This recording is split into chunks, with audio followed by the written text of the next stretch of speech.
You want the moon? Just say the word and I'll throw a lasso around it and pull it down. Look at the stars. The great kings of the past look down on us from those stars. So whenever you feel alone, just remember that those kings will always be there to guide you. I don't think it is very useful to speculate on what God might or might not be able to do. Rather, we should examine what he actually does with the universe we live in. We are all explorers, driven to know what's over the horizon. The most profound discoveries are not necessarily beyond that next star. They're within us, woven into the threads that bind us.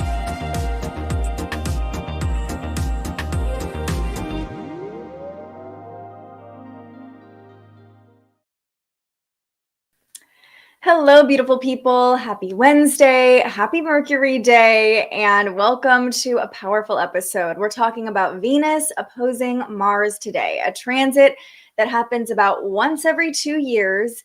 And if you're finding this video on December 1st, you're still going to be feeling this energy. So Venus and Mars lock into this opposition late Wednesday night or early Thursday morning, depending on where you live. We have a few people joining us. Nikki is here. Corby is here. Nick is here. Rose says, good afternoon. Ran some errands, right out, getting ready, no makeup, didn't brush my hair, and felt so damn freeing. Love that.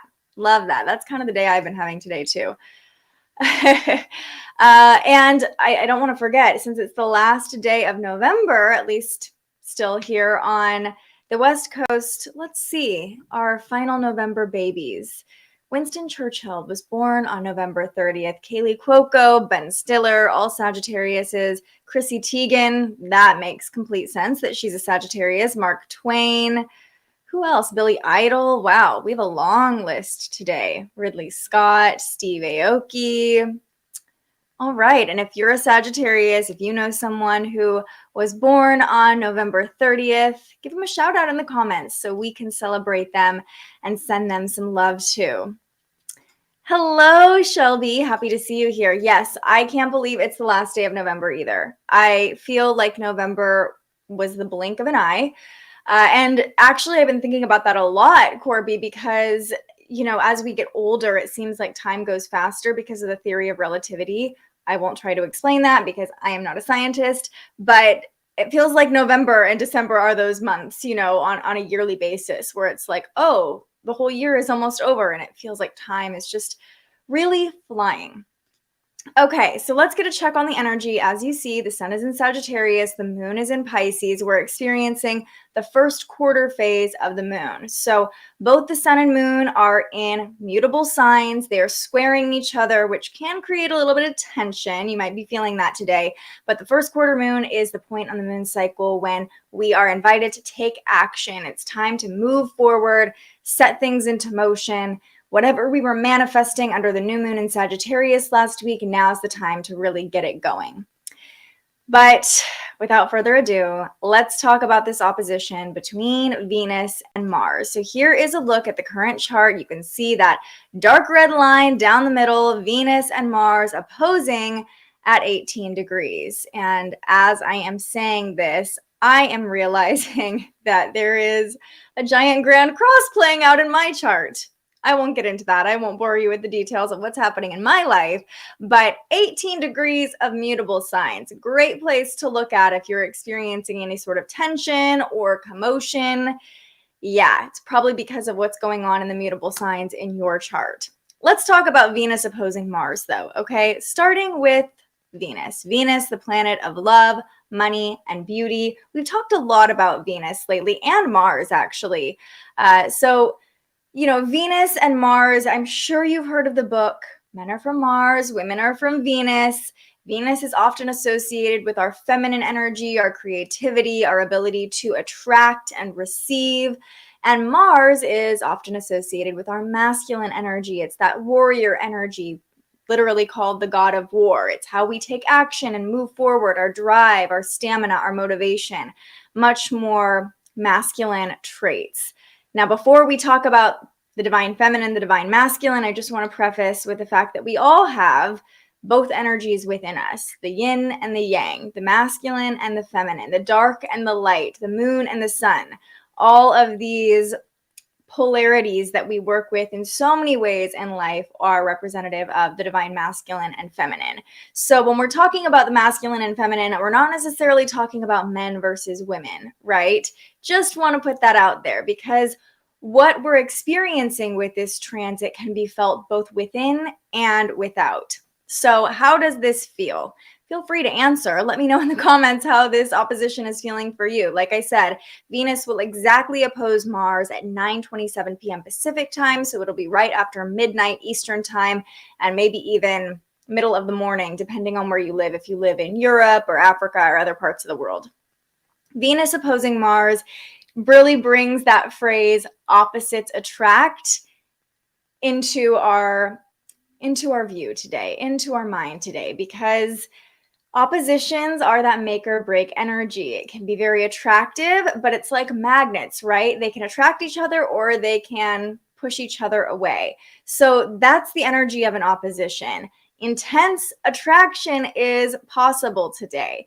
The feminine in you might be really attracted to the masculine in someone else, or maybe even internally, your feminine and masculine are kind of like battling each other, or they might be finding perfect attraction to each other. So this is going to show up differently for all of us. I want to preface that. Opposite has this connotation like it's going to be difficult or hard, and this could actually be a really beautiful transit for some of us. It's all about how we use the energy. So yes, intense attraction is possible. We can find these synergies between masculine and feminine energies. Again, like the masculine in you might be attracted to the feminine in someone else, and vice versa. There is a highly sexual energy around this transit. As I mentioned at the beginning of the show, Venus opposes Mars about once every 2 years. So it's been a while since we felt this.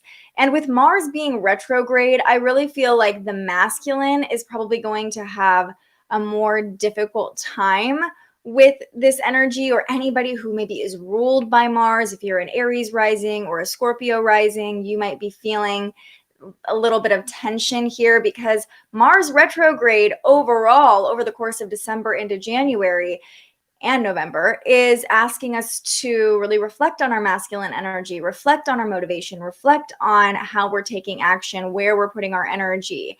So there is a reflective quality to this too. But here's where things can get a little tense, a little spicy. This opposition can cause aggression. Mars is retrograde, so we're all a little more temperamental and touchy, right?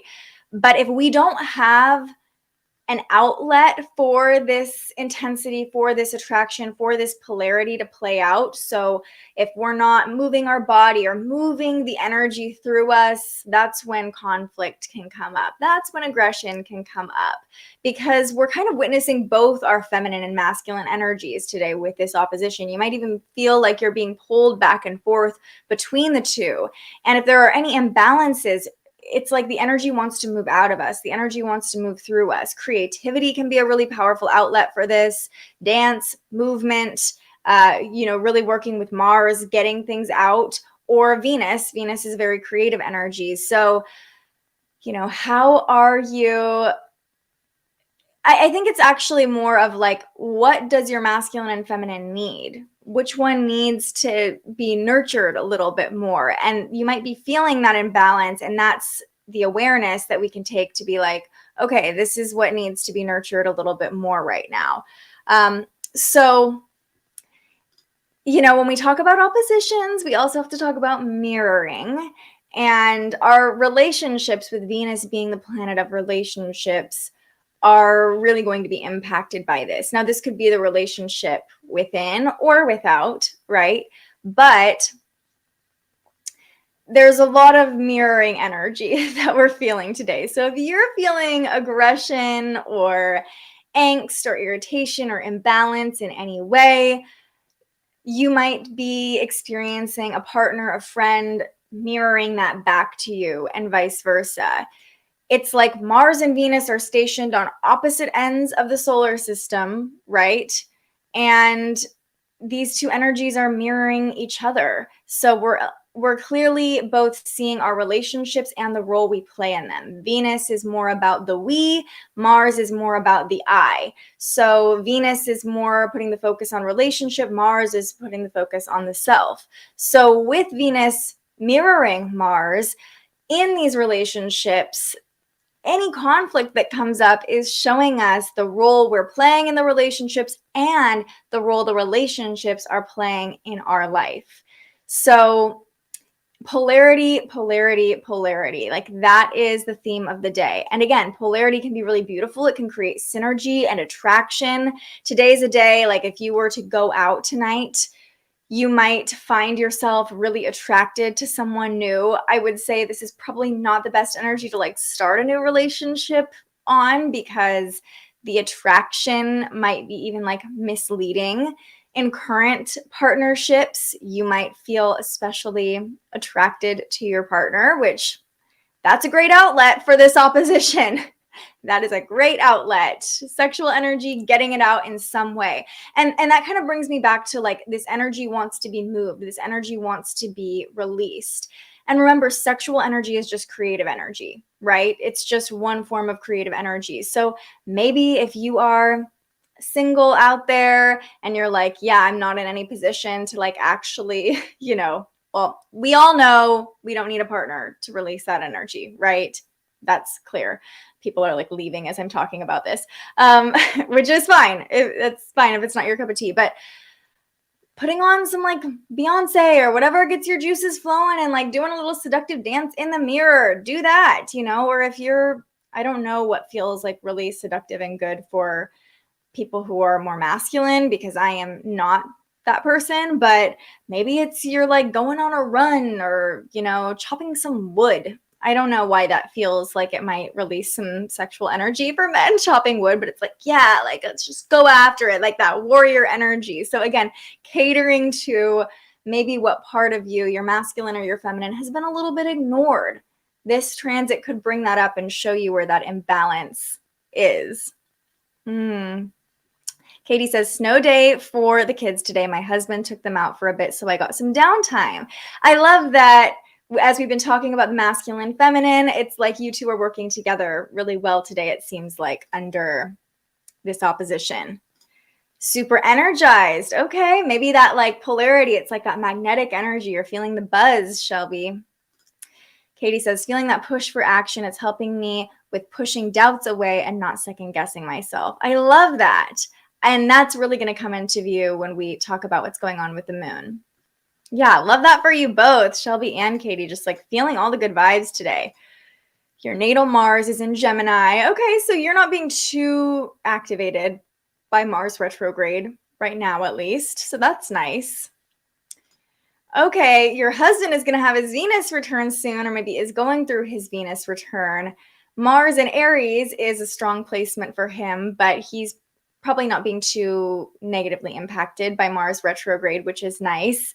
But yeah, his Venus return he's been having all these like returns lately and a lot of great stuff happening in his chart, I feel like. And with what you've told me about the phase of life, this new phase he's going into, it's just really beautiful.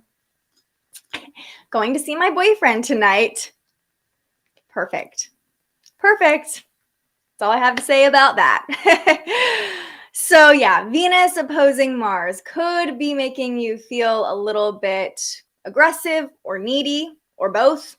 Venus opposing Mars, you could kind of be bouncing back between the two, or you might just be feeling like your masculine, feminine energies are attracted to each other. They're working together. They're completing each other in some way. Or you might be going back and forth between feeling like, yeah, I found this balance, and oh, I'm completely off balance. So, it shows up for all of us differently. Let's talk about what's going on with the moon, though, because as the night goes on or the morning starts, again, this depends on where you live, we're probably going to be feeling the tension of this opposition a little bit more. Tanner says, I have natal Mars retrograde in Gemini, applying to oppose my sun, as well as Venus and midheaven at 19 degrees of Sagittarius. Wow. So Venus is on your midheaven, which is amazing. We love that. And you're having your Venus return. This feels like a really powerful opposition for you, Tanner. This feels like it has a lot of magic in it for you, just with that little info you gave me. So it makes sense that your birthday is coming up. You're feeling good. This opposition is working in your favor. Okay, so we talked about the first quarter moon in Pisces, this phase where we're beginning to take action, to move forward, to take whatever we were manifesting and intending under the new moon and start to take steps towards that goal. And the past week has been gathering data, preparing for the first quarter moon, right? Now, the first quarter moon in Pisces is a really interesting energy because it allows us to move forward with this sense of faith and trust, kind of like Katie was talking about. I have to go back to her comment because what she said was like, yes, this is so on point for the first quarter moon. Yes, pushing doubts away and not second guessing myself. It's interesting because Pisces energy can bring up like confusion, but I also feel like this first quarter moon is just like, it's okay if you don't have it all figured out. Just take the next step and trust that the ground is going to be solid beneath you. Pisces energy just like allows us to buy into it and be like, we're going for it. We're trusting that a power greater than us is guiding us along the way, and that we have our guides, our God, our spirituality, our beliefs backing us with these actions we're taking now. I will say our emotions are heightened generally under a Pisces moon. So you might be feeling a little bit more sensitive. That's normal. It's okay if, you know, the action taking that's happening isn't this like full force, and the moon's moving into Aries in the next couple days, and that's really going to be more of that like let's go energy. Now is like just take the first step and trust that it's all going to unfold. 6 a.m. was the official first quarter moon when the moon squared the sun. So we woke up feeling that tension that the first quarter moon brings when the moon and sun square each other. And the moon in Pisces makes us very emotionally sensitive. We are really attuned to not only our own emotions, but other people's energy. We might even have a hard time with emotional boundaries, right? Like not taking on other people's energy. The sun in Sagittarius is much more bold and carefree. So you can see how these two energies kind of clash with each other in a square. We might be feeling really internally sensitive, but externally confident. So that can be helpful in moving forward, right? Like leaning into the Sagittarius sun. Both of these energies are all about faith and trust and belief. So that seems like a cornerstone in how we're moving forward under this first quarter moon. My chart says that tonight Venus will be semi-sextile a bunch of my natal stuff, moon, Saturn, ascendant. Any insight? I normally don't work with semi-sextiles, but it depends if your moon, Saturn, and ascendant are all in Aries, or excuse me, not Aries, Capricorn or Scorpio. I have to know if it's before or after, if this semi-sextile. But in general, a semi-sextile is just that one sign away energy, right? It's just one sign before or after, but it's all at the same degree. And it's like telling you that you're not quite there yet. There's still a few adjustments that need to be made for you to get to this culmination point. Or if you already had a bunch of conjunctions in your chart, if Venus already passed through those conjunctions. Okay, Capricorn. Yeah, so it's like there are still some adjustments that need to be made before Venus passes over all those Capricorn placements, right? So for you, especially when we're talking about Venus, Shelby, it's like maybe you need to make some adjustments to either your feminine energy, as we've been talking so much about masculine and feminine, your ability to receive, even creativity, you know, like allowing a little bit more flow in your life. And then once Venus passes over all those Capricorn placements, that's when a lot of the receiving will probably actually happen. But what needs to be adjusted for you to be fully open to receive? That was a great question. People don't normally ask about those minor angles. Okay, 2 more moon transits to talk about that are happening later tonight. We're really just coming into all the excitement today. So yeah, you got here just in time if you're watching live. Tonight at 8 p.m. Pacific time, so 11 p.m. Eastern time, the moon forms a sextile to Uranus. So after that first quarter moon moment early this morning, it's been kind of chill today. Not a lot going on. When the moon forms a sextile to Uranus, it feels like a change of pace, a change of energy. We might feel that excitement or just kind of that like amplification of the polarity to come as Venus comes into this opposition with Mars. We're more aware of the subtle energies with the moon in Pisces. So it's like this anticipation as the moon forms a sextile to Uranus tonight of like, oh, maybe it's some sexual anticipation with Venus opposing Mars. I'm not just like saying that, you guys. I referenced several other transit astrologers because this is the first time I have personally forecast for an opposition between Venus and Mars. Like I said, it only happens every 2 years or so. And everywhere I looked was like sexual energy, sexual energy. So we might be feeling the anticipation of that as the moon comes into a sextile with Uranus tonight. You can see it's starting to come into that sextile right now.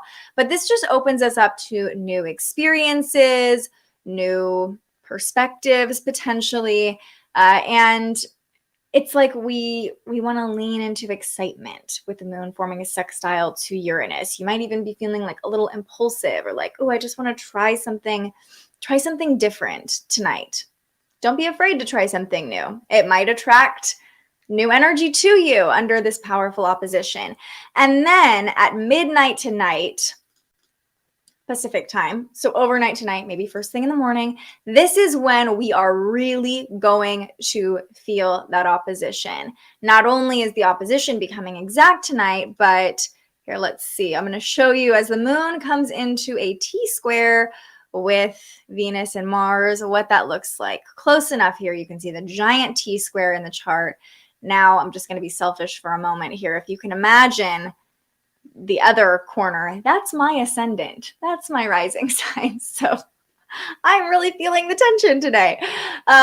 Hopefully you are not as embedded in this transit as I am. Anyway, we're all going to be feeling pretty influenced, at least emotionally, by this opposition when the moon locks into this T-square with both Venus and Mars. Remember, Mercury's still right there too. So, you know, we're very aware of the energy intellectually, and we also might be more like expressive, like this tension that we're feeling could come out through our communication, through our words a little bit more easily because Mercury is right there too. But when the moon forms a T-square to Venus and Mars, it's kind of like this culmination point, and it feels like we're both needy and assertive. We're both giving and receiving, and emotionally, we're right in the middle of it. It's like we're feeling it all. The moon becomes the focal point of this T-square, so our sensitivities, our emotions become the focal point of this opposition. Sexual energy is peaking tonight, no doubt about that. And honestly, with the moon in Pisces, it's almost like leaning into that. You could go to a different world, a different realm, a different planet if you allow yourself to open to the sexual energy that wants to flow through you.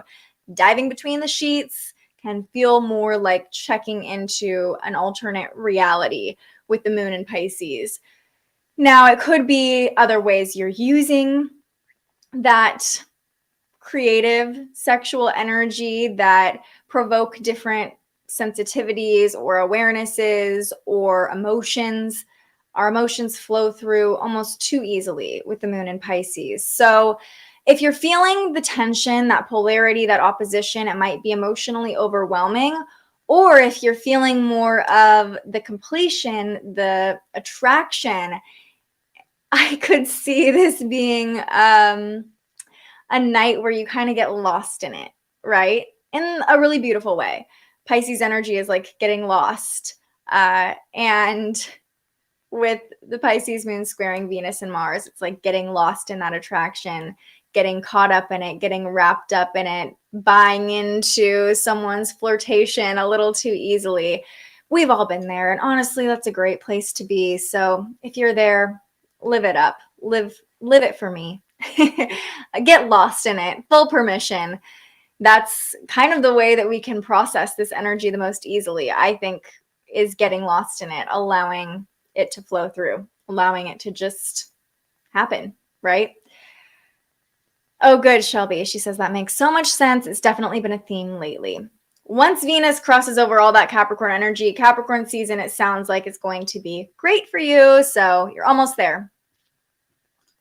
Yeah, Katie, I love that you said this. It feels like a nice balance for me, actually. That's wonderful. I'm really happy for you because for me, it's not so nice, but that's okay.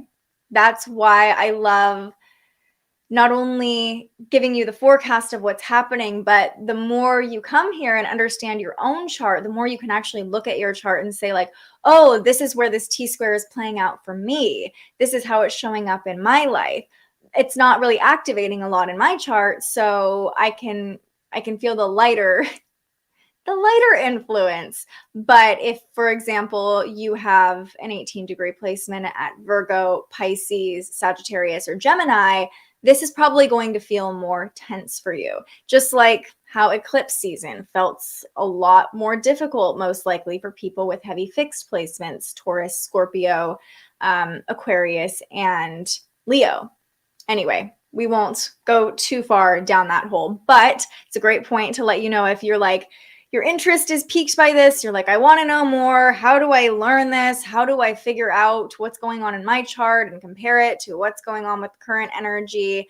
In January, many of us who are here live now are going to be doing this group journaling container together where I give you prompts and teach you how to read your chart, teach you how to track the transits through your chart, and give you kind of a model to be able to do that on a day-to-day basis. And it's going to be a fun way to learn astrology. We're all going to get together once a week, chat about it, ask our questions. You'll actually get to see other people's faces, not just my face. It's going to be a lot of fun. So you can sign up through January 21st. That's when we'll start on the new moon in Aquarius. The lunar new year, we'll spend a month, a lunar cycle together. That would be a little intense if it was going to be a year. Although, maybe someday we'll spend a year journaling together every day. Maybe not. Who knows? Who knows what the universe has in store for us? But yeah, you can sign up at thespiritualjournalist.com/shop. It's going to be a lot of fun and a great way to set yourself up for success and kind of like a new regimen in the new year. From the Archetypal Universe by Ren Butler, Mars and Venus combinations are heavily emphasized with yoni lingam, tantric, sex magic, tension, and balance between the masculine and feminine. Exactly. Having some fun journeying to Andromeda sounds like a time tonight. Yeah. Hey, if that floats your boat, if that's what gets you going, more power to you, right? Yeah, but it's, when we talk about Venus and Mars, masculine and feminine, this is such an ancient belief or awareness that we're tapping into. Yin and yang, Chinese culture, belief. I don't even know what you would call that. Just Chinese. I don't know. Somebody complete my sentence for me. My brain is like, what? Mercury and Sagittarius. Okay. It's just blurting things out. No, but yin and yang, it's like you can literally visualize the yin and the yang, the light and the dark, how we all have both within us. Some of us are a lot more yang than we are yin and vice versa, right? But we all have both energies within us. Hi, Diane. Chinese philosophy, we'll take it. Better than anything I could come up with today. Thanks. Tao, love that. Okay, you are clearly a lot more tapped into that world than me, so I appreciate it. Also, can we just talk about how cute this little emoji comment is? Thanks. Love that.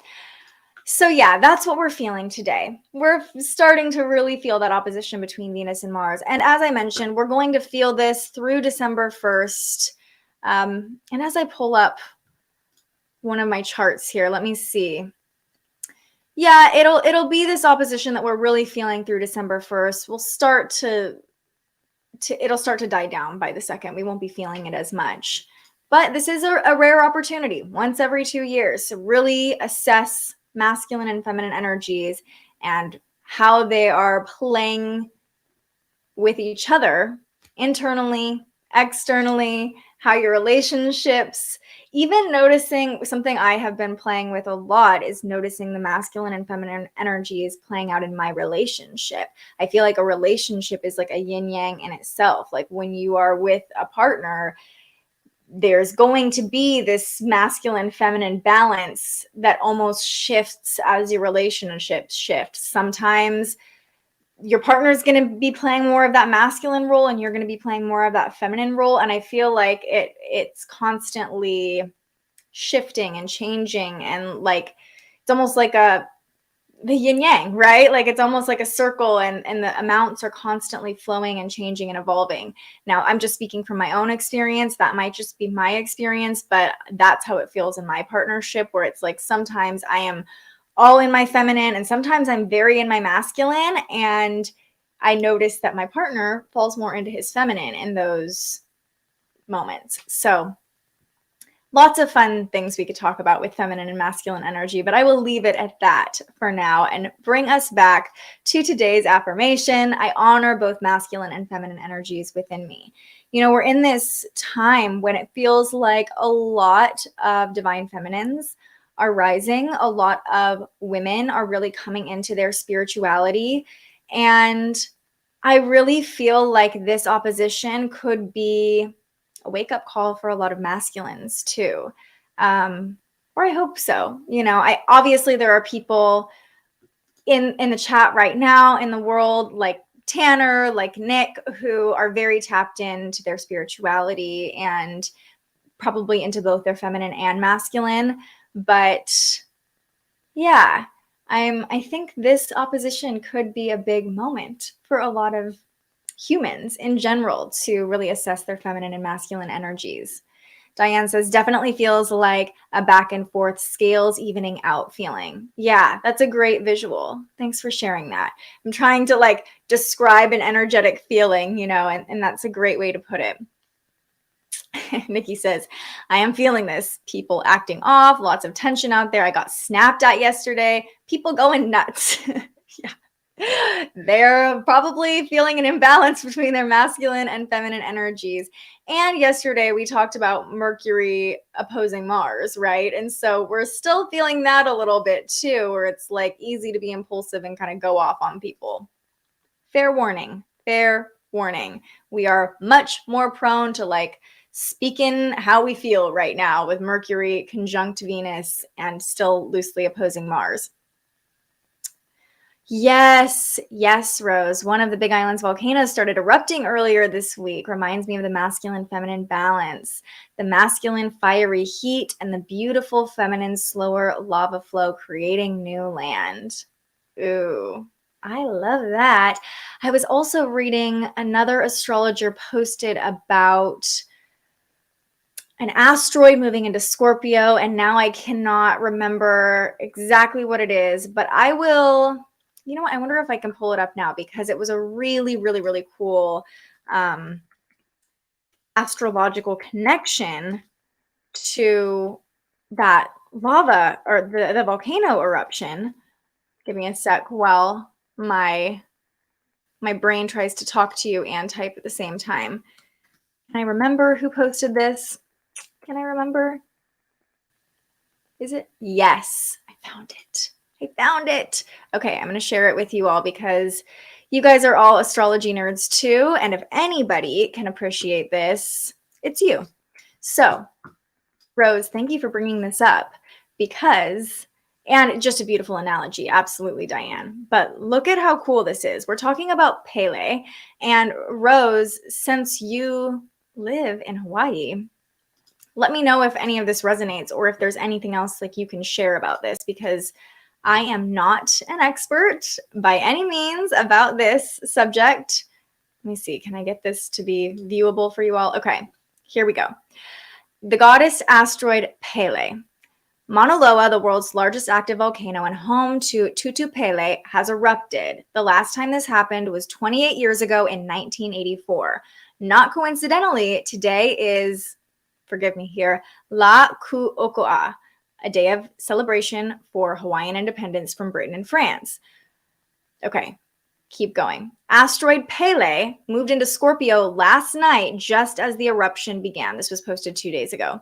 She is currently at the 0 degree, one of the most important degrees in astrology, a critical degree. The 0 degree represents new beginnings, the completion of a cycle, and an emergence from the underworld. It is karmic, it is significant, it represents change.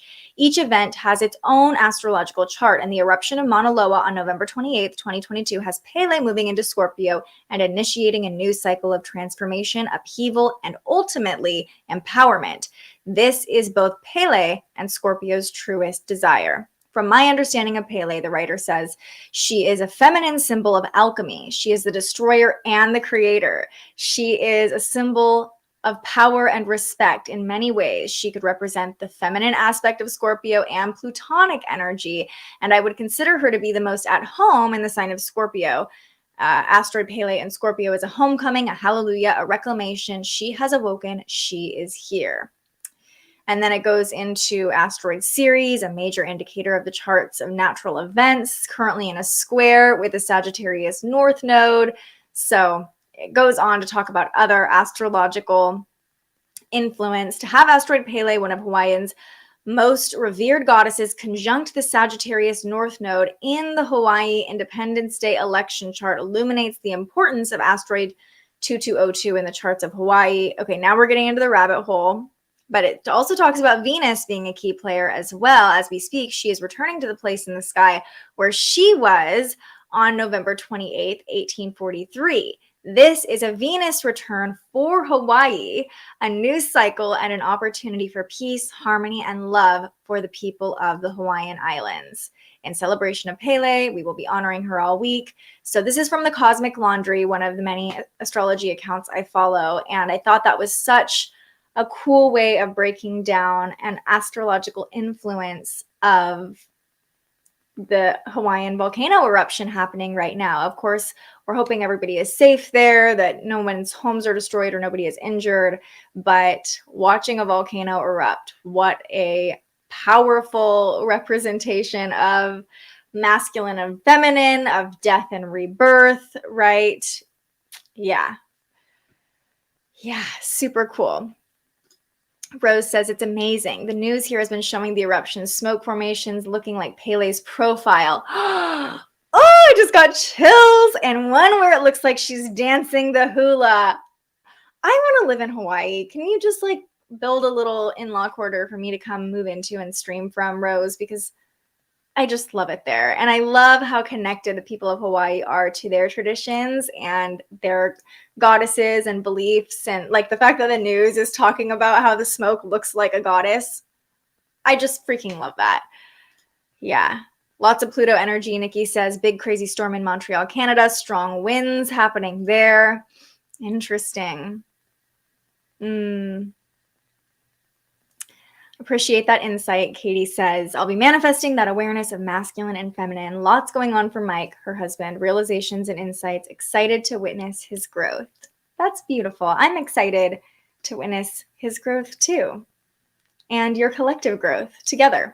So yes, honoring both the masculine and feminine, the death and rebirth, the nurturing, the action taking, all of this polarity that we talk about so much with so many aspects of astrology really coming into full focus with this opposition between Venus and Mars and with the natural events that we're experiencing worldwide, right? The news in Hawaii even talks about the moon and when it's a good time to plant certain plants and when to fish. well, maybe I need to get back into news and just come work in Hawaii. No, it's really hard to get a job in news in Hawaii because A, it's Hawaii and everybody wants to live there, but B, it's really hard to pronounce everything there, like all the streets and the cities. And if you're not a native Hawaiian, it's difficult, right? There's a huge learning curve, but wouldn't that be fun? So cool. All news should be like that. That is why I created this show. Okay, that was today's affirmation. For our card pull to finish out the show, I thought it would be fun, since we're talking so much about polarity, to do one pull for the divine feminine message and one pull for the divine masculine message, and pull from 2 different decks. Yeah, Tanner says that's amazing. So much powerful earth energy in Hawaii. I did hear that the core has a centerpiece of iron that's the same size of Pluto. Ooh, ooh, ooh. We need to fact check that, but I'm going to just believe it because I love that. That's so cool. So for our feminine message, I'm going to pull the Rose Oracle. And for our masculine message, I'm going to pull from the Spirit Animal Oracle. These are like my 2 decks I go to when I'm like really feeling feminine or really feeling masculine energy coming through. Yeah, Rose, the pronunciation is hard. So many long words. And like knowing the little apostrophes and when to take the breaks and when to put emphasis on things.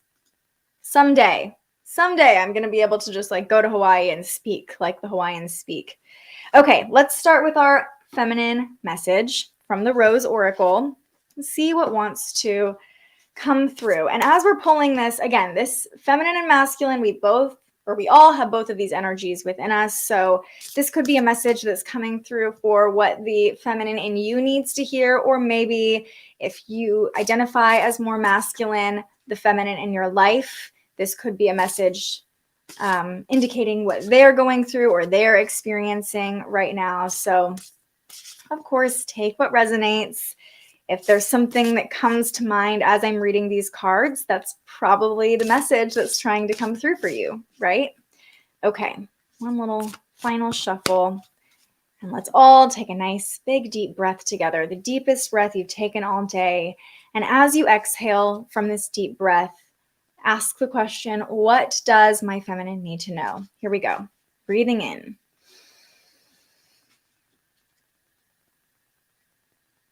And exhale. What does our feminine need to know? The Fertile Void is the card that came through.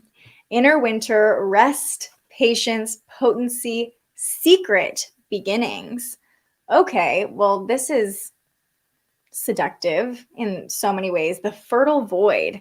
I have never pulled this card from the deck. It feels very much like a womb energy. It's very dark and there's like a seed in the middle of the card. Here's what it says. I flipped right to it. So the universe really wants us to hear this message. For our divine feminines, this is a very auspicious card. It holds the potent golden seeds of a new beginning and the aftermath of an end. We are called to have patience and enter a state of deep rest, repair, regeneration, and acceptance. To let a part of our lives, or even who we once were, metaphorically die in order to seed, sprout, bud, and bloom again. There's often a letting go, a grief or mourning involved, a death of self or what once was, the ending of things that were once important, relationships, jobs, identities, ways of being. The Fertile Void asks that we honor endings to begin again. It's a crucial part of growth, and new isn't possible without it. In the card, you can see the golden seed cradled in the dark, fertile womb of the soil. It's easy to mistake this phase of growth as one where nothing much is happening, but beneath the surface of the winter soil, things have never been more active. Winter is a phase of initiation, renewal, and rebirth. When we're going through a period of inner winter, we experience this too. We metaphorically go underground by coming to a standstill and allowing ourselves to recover and rest. We don't realize it, but this is the most important part of our growth, and it takes faith and surrender to do it. Trust the sureness of the soil. The new is being woven without you having to micromanage every move. Trust the sureness of the soil. Be cradled by the great mystery. This is a very tender, very powerful time. How can you surrender into the great mystery?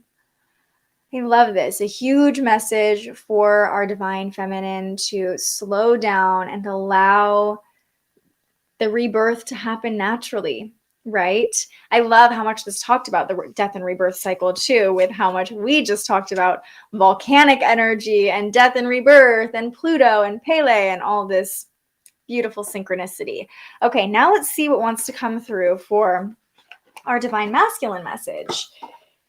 And again, this could be directed to a masculine in your life, or it could be something that your inner masculine needs to hear. And I love when we pulled from the feminine deck, it was very much indicating a feminine energy, right? Like the slowness, the allowing, the rest.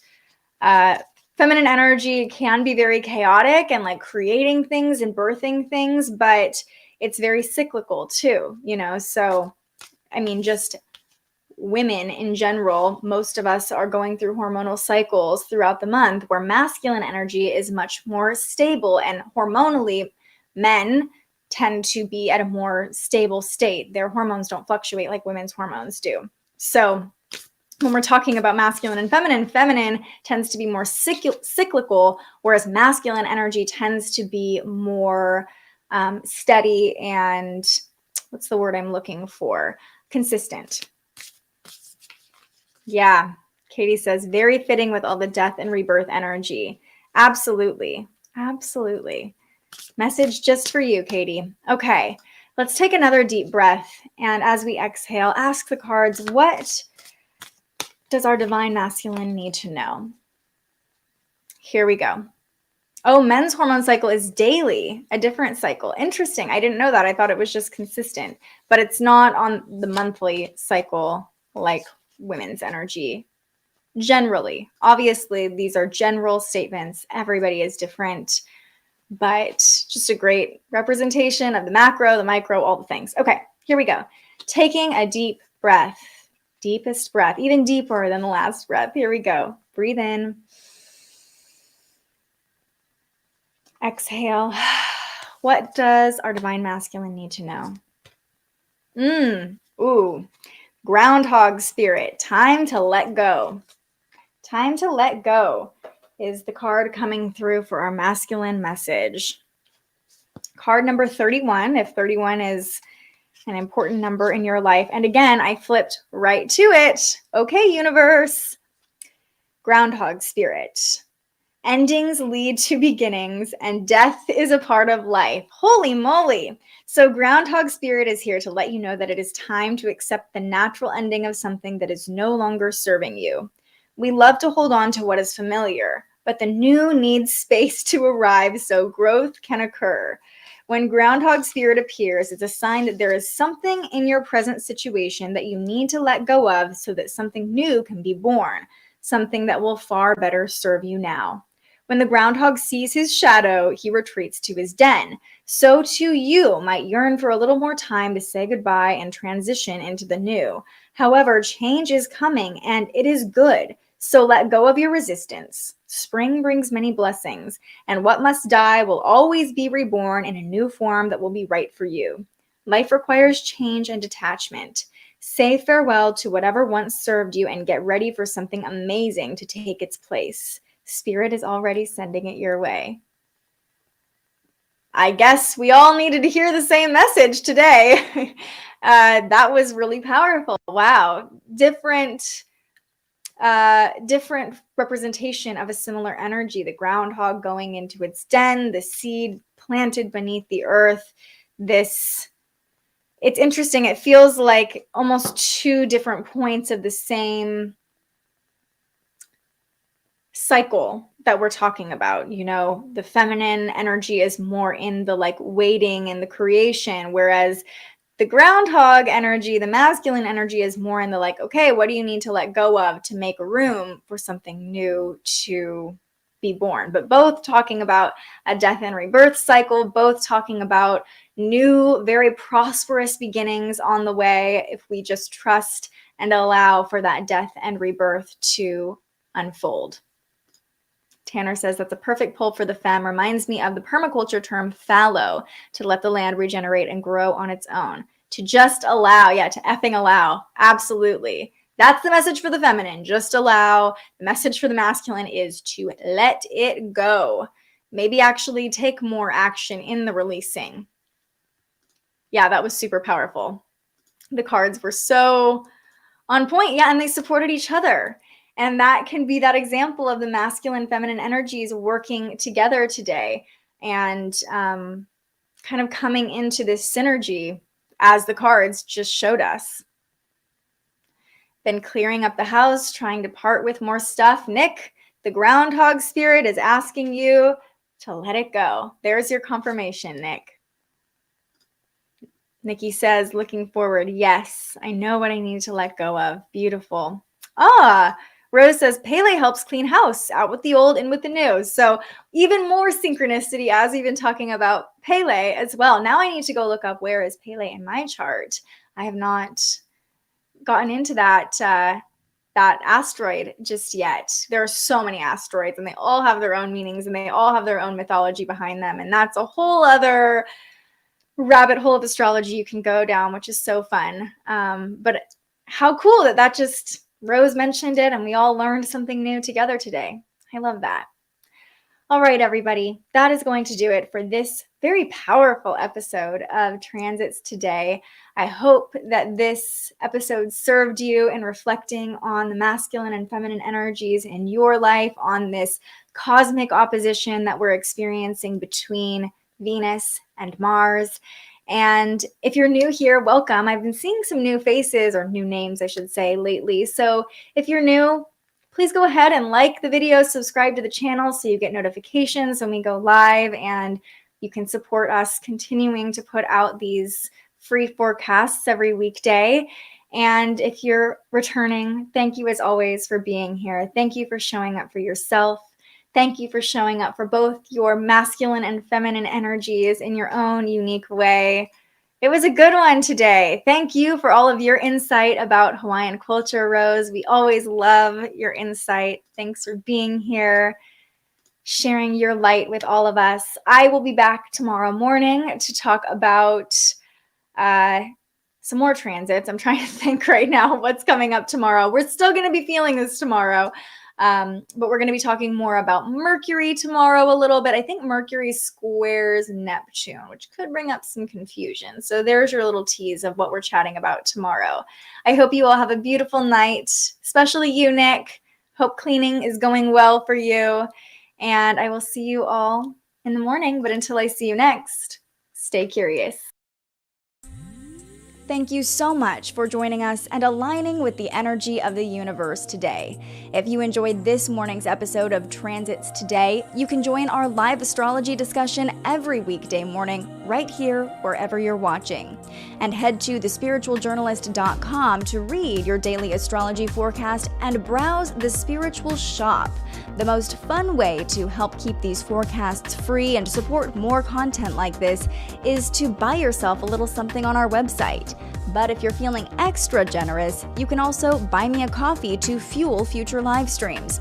Just tap the link in the description or head to buymeacoffee.com and search The Spiritual Journalist. And speaking of, you can also tune in to The Spiritual Journalist, our weekly live interview where we ask our guests questions about everything from crystals and manifestation to mental health and the environment. Those conversations stream live right here wherever you're watching now every Tuesday.